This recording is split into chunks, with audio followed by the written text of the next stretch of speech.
So this is an unusual and original choice for companion planting for roses. And this striking plant is giving off the most incredible aroma of aniseed.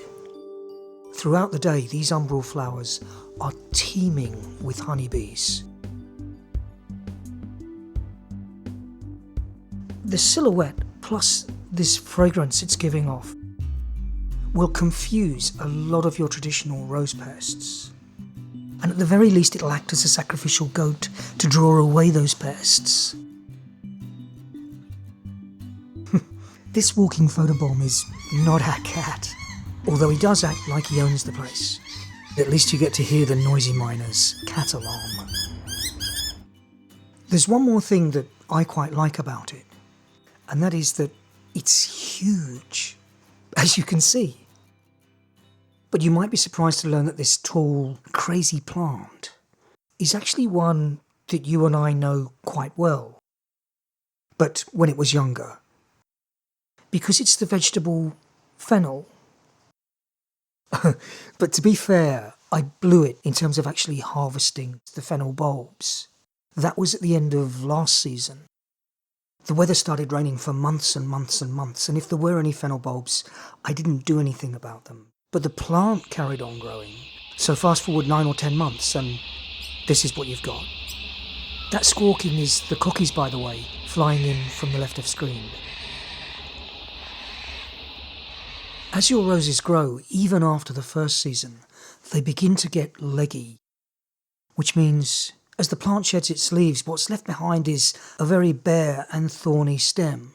So it's good to have a bit of cover. And one use of companion planting is to just disguise that legginess and to give an extra colour and texture to the lower part of the bed. But the main reason for putting companion planting in is that they offer a variety of species which will also then spread the pests around, and they'll attract predators. And lady beetles and hoverflies will love these extra flowers. You'll notice that a lot of these plants give off their own aromas, and there has been research done, particularly with vegetables, that show the pests become confused when they don't recognise the actual silhouette or outlines of the host plant. So if you throw in plants with different shapes and different smells, this is one strong step towards disorientating and dividing those pest colonies. These companion plantings also offer a broader biodiversity to your rose bed and remove some of that rose monoculture. And this in turn can also mitigate outbreaks of disease and those super pest explosions that you sometimes get on your roses. So variety is good.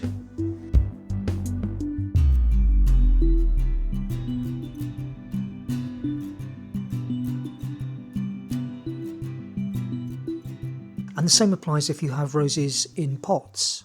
With all companion plants, it is important that their roots are relatively shallow, so they don't compete with the rose roots.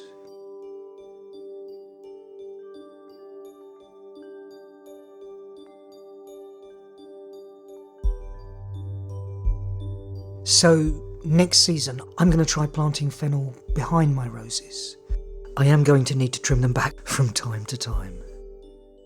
The fennel leaves themselves are absolutely brilliant in salads.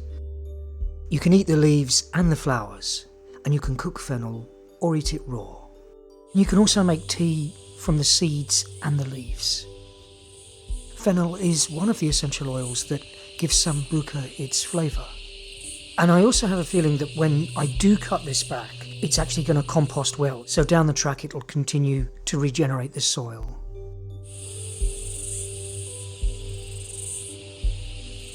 Thanks so much for watching.